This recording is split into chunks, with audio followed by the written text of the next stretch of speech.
નમસ્તે, અમે લિંગામાં પ્રથમ શાળાના વિદ્યાર્થી, તાલુકો સાંતલપુર અને જિલ્લો પાટણ. આજે અમે ઝોન કક્ષાના વિજ્ઞાન મેળામાં વિભાગ 2 કચરાના વ્યવસ્થાપનમાં વેસ્ટ મેનેજમેન્ટ નામનું સિસ્ટમ નામનો પ્રયોગ લઈને આવે છે. મારું નામ છે પટેલ જયેશભાઈ અને મારા મિત્રનું મારું નામ છે શ્રી જીગસુખભાઈ. હું ધોરણ 8માં અભ્યાસ કરું છું.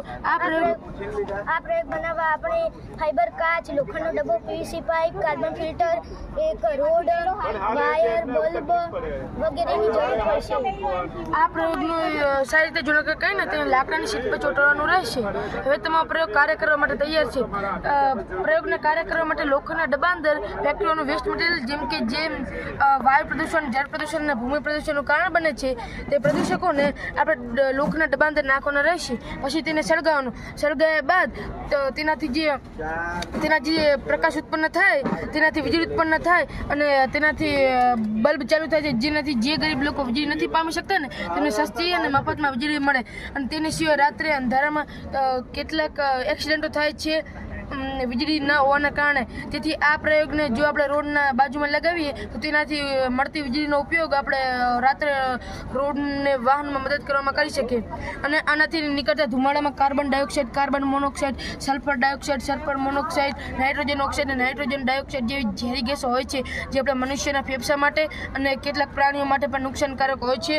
તેથી તેને ખુલ્લી હવામાં છોડાય નહીં. તેથી તે હવા પંખા દ્વારા કાર્બન ફિલ્ટરમાં જાય છે, જેના અંદર એવા ફિલ્ટરો આવેલા છે જે હવાને ફિલ્ટર કરીને ચોખ્ખી હવામાં રૂપાંતરિત કરીને છોડી દે છે અને છેલ્લે કાર્બન સ્વરૂપમાં એકત્રિત કરે છે, જેનો ઉપયોગ આપણે સહી બનાવવામાં અને પેન્સિલ બનાવવામાં કરી શકીએ. એના સિવાય કે આપણે તેનો ઉપયોગ કાર્બનના બ્લોક બનાવવામાં કરી શકીએ.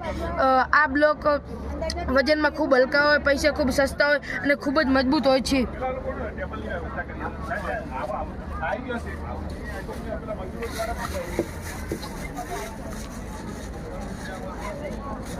અને આ બ્લોકનો ઉપયોગ કચ્છની કેટલીક નિશાળોમાં અને મુંબઈની કેટલીક બિલ્ડિંગો બનાવવામાં પણ થઈ રહ્યો છે.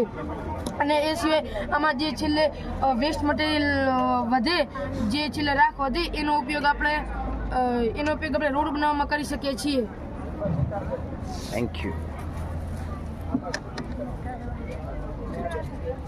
લઈ લો થોડું પૂછ કરી ઉઠાય તો